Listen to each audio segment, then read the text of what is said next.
You are watching Fieldsports Channel News.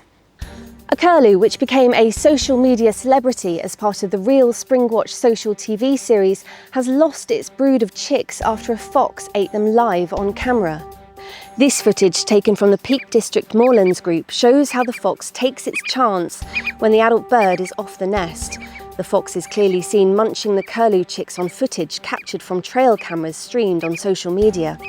The Peak District Moorland Group runs its Real Springwatch initiative at the same time as the BBC runs its version. It's designed to show people the realities of life in the countryside. Here's Richard Bailey to explain. We were looking forward to chicks being hatched, which they eventually did hatch, but then as the nighttime adventures and recordings unfurled, it wasn't to be. And a fox, which is what happens to a lot of these ground nesting birds, if you don't have predator control, it developed into a scene where the chicks were taken. You can see more on that story by clicking the link below. Countryside organisations are anxiously awaiting the chance to meet new DEFRA Secretary Steve Reid as the Labour government takes charge of Westminster. Both Basque and the Countryside Alliance have put in requests to meet with Reid, who is MP for Streatham and North Croydon. So what can they expect from Labour's man who is responsible for all things rural? His voting record, which you can see by clicking on the link below, shows he's passionate about animal welfare. Basque says that in informal conversations with the new minister when he was in opposition, he expressed wholehearted support for hunting and shooting. Here's what the Countryside Alliance has to say.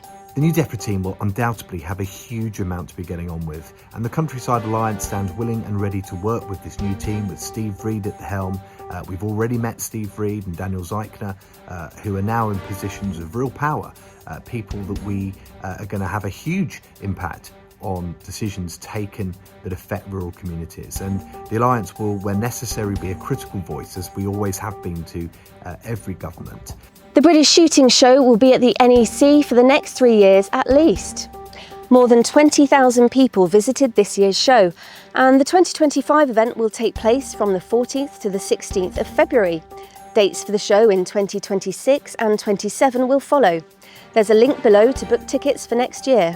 There's optimism among grouse shooters in Scotland following last week's announcement about the new licensing for grouse moor management.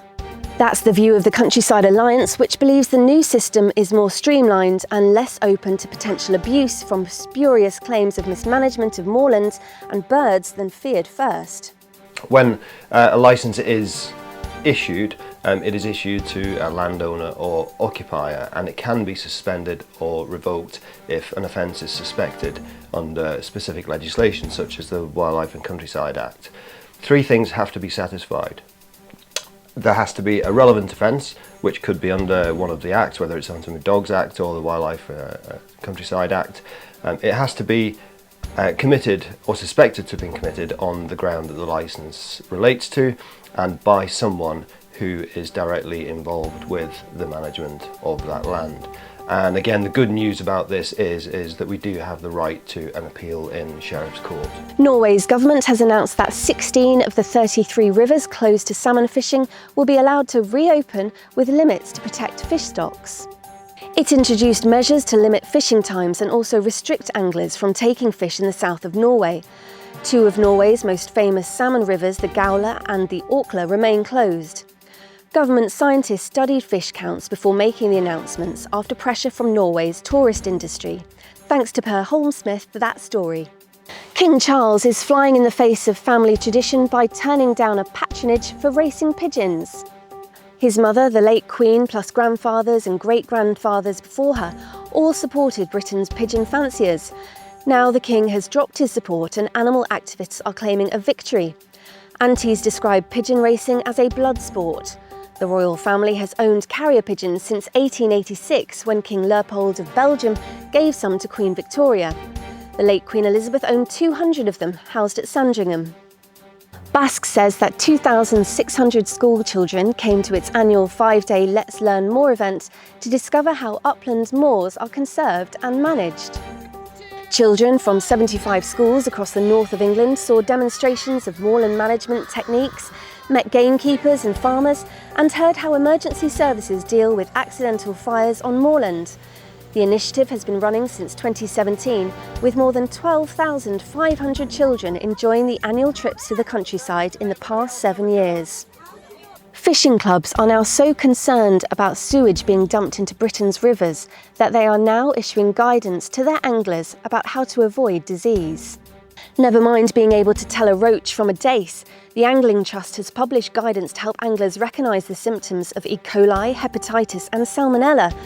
It says that anyone coming into contact with UK river water should regularly disinfect their hands, avoid putting fishing line in their mouth to bite knots, and cover any pre-existing cuts with a waterproof plaster. A recent survey of Britain's rivers revealed 200 of them contained pollution that could pose a serious risk to human health. A stag's head making its way from Scotland to New Zealand has gone missing after a burglary. The head, known as George, was stolen from a house near Wellington in New Zealand. This picture shows George posing with his best friend Tom just before the theft. He's been part of the Galway family for a decade and is believed to be more than 100 years old. The family has appealed on social media for his return, along with 2 flat-screen TVs, and blames the theft on an opportunist little rat bag. And finally, a new video shows how potentially useless protective fences are for deterring determined predators. This clip of a badger with ninja-like climbing skills shows it scaling a high fence and climbing down the other side to get to its prey. The Campaign for the Protection of Moorland Communities released the film. It warns the RSPB and other conservation industry organisations that fences won't keep out a hungry badger. The bird charity recently announced it had lost an entire avocet colony at its famous Burton Mere wetland. It's the 3rd year it's happened, despite huge financial investment in fencing. The RSPB blames plucky and persistent badgers. You are now up to date with Fieldsports Channel news. Stalking the stories, fishing for facts.